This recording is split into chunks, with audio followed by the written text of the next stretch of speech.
Ni swala la muda tu. Jamani, haleluya. Ni swala la muda. Naomba amina yenye nguvu.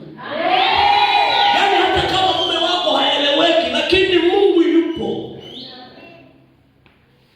Maisha hayaeleweki, Mungu yupo. Na ndio maana kila siku napiga kelele hapo, nasema jamani, acha tafuta kwanza ufalme wa mbinguni. Mungu atakufungulia malango ya baraka. Utabarikiwa mjini, utabarikiwa kijijini. Utabarikiwa uingiapo, utabarikiwa utokapo. Utabarikiwa kazi ya mikono yako.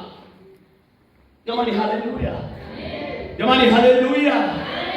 Jamani, haleluya. Kwa wanafunzi Yesu alisema mtakuwa vichwa, hamtakuwa mikia. Jamani, haleluya. Jamani, haleluya.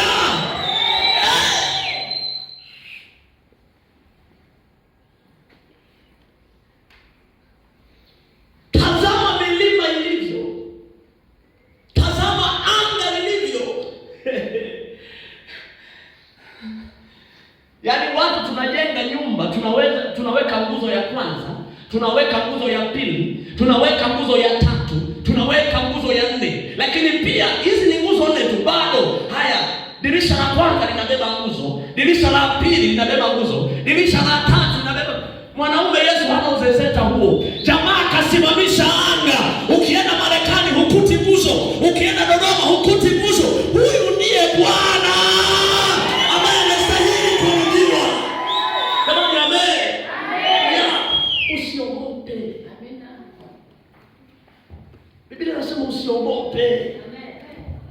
Na mimi nakutia nguvu mwanangu, usiogope.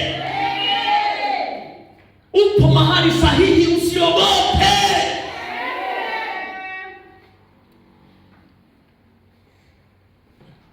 Narudia tena, usiogope.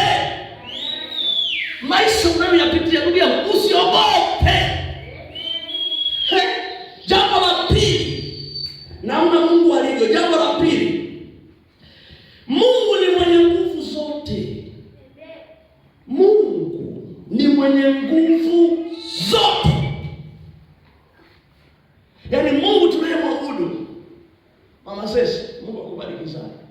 Mungu tunayemwabudu sisi, tunayemtumikia, tunayemsujudia ni Mungu mwenye nguvu zote. Warumi sura ya 9:19 mpaka 21. Mtu mmoja asome hapo na mwingine asome Mambo ya Nyakati